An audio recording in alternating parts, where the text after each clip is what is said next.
Hello again. This is a short video which I was going to do. As you can see, I've got all 3 bikes in one place now in my new garage, as it's chucking it down outside. It's so nice. It's so nice to have somewhere dry to do everything. I've got all my tools and things up, but the main fact of, or the thing that I'm going to be doing today is going to be stripping down the carb, because it's, well, there's just no, the engine's not getting any fuel and it's pissing out to the overflow pipe. So, well, odd time. It's not doing it now, but it's still flat. So I'm thinking that one of the jets is actually clogged up, either the main or the idle jet.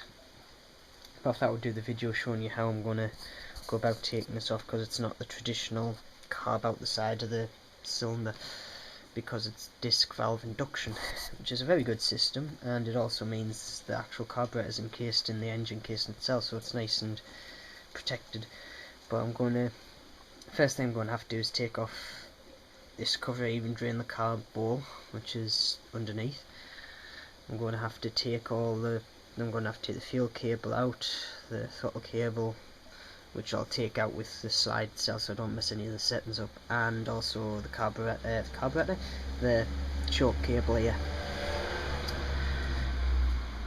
And after I've done that, I will loosen off the clip that attaches the carburettor onto the engine here and pull it out. So I'm set about it now. I'll just switch it off and I'll put it back on after I've taken the case off.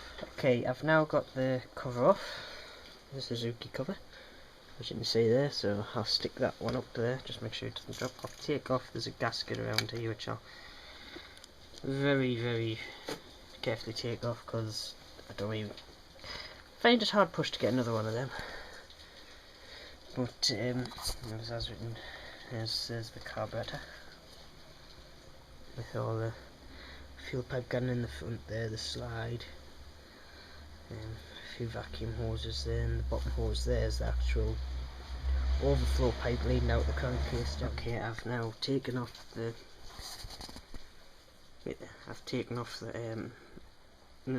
retainer for the rubber seal bit here, and I'm now going to, if I can just hold the torch in my legs like that, I'm going to undo that screw right the way down there to unleash, well, to take the fuel out. So this is the drain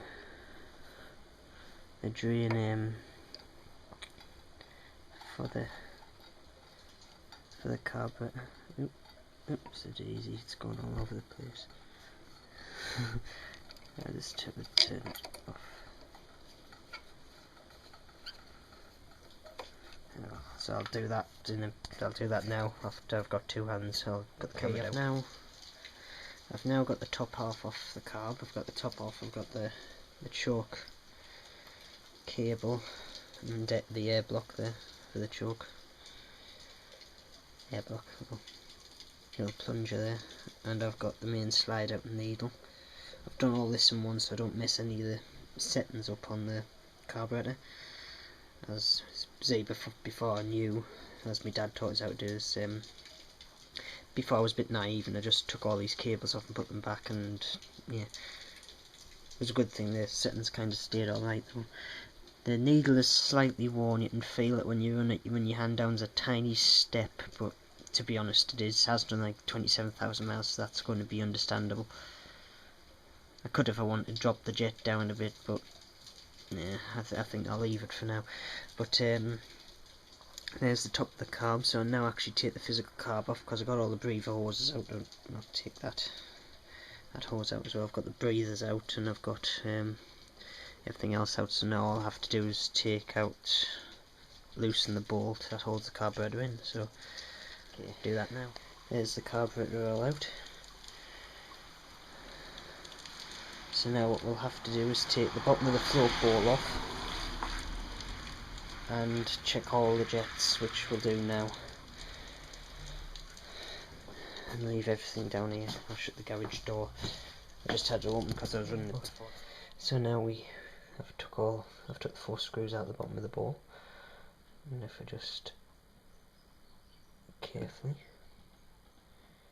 don't burn anything lifted off, There's the bottom of the bowl. There's a bit of rust in the bottom of there.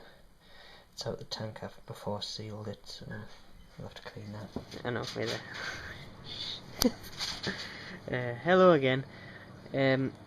Sorry for the last video, it got cut off halfway through. I kinda got... taking everything off the bike was a bit less, like... well...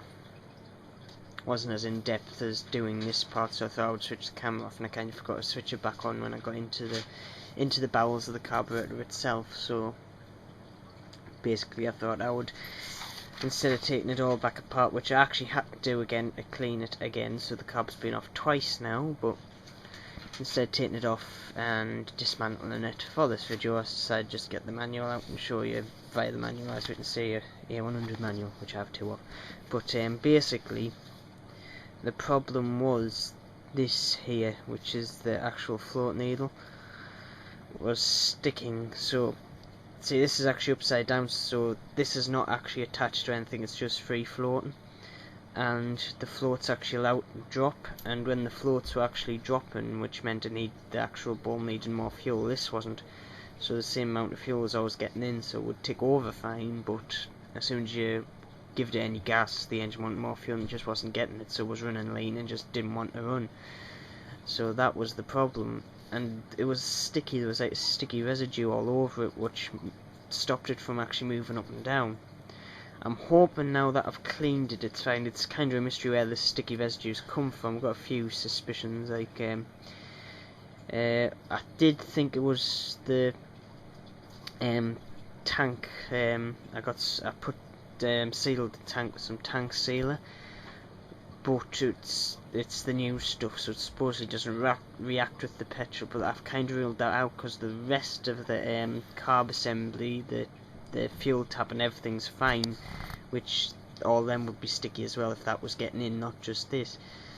Another thing that I thought it might be, and my dad said it might be, was I actually had some different fuel pipe on for a short period of time, which we got off from a bike shop, but we actually think it's had a reaction with fuel, because it was all like, you know, flexible beforehand, and now it's all rigid, and it looks like if you go at the ends of it where there would have been petrol, it's kind of melted away, so we think like the plastic's had a bad reaction. It's actually got through here, it's taken some of it and it's clogged this up, and that's where it's come from. But I have got new fuel pipe on, black fuel pipe, which is original to the bike, so, well, not original, but looks original. So hopefully that should fix the problem. It's running great now because I've run it, but yeah, what to do. It's surprising now because this thing's no bigger than the size of like a fingernail, but it still can bugger up the whole thing. But yeah, so now I've explained that to you, and you can see what it is via the picture, and I've explained it. There's all the carb dismantled down as well. So that's basically it. Trouble solved, hopefully, and I'll stick this, I'll cut it and use my editing software, and I'll stick it on YouTube now, or whenever I get the time. So yeah, this is me signing out again. Oh wait there, yeah, bye.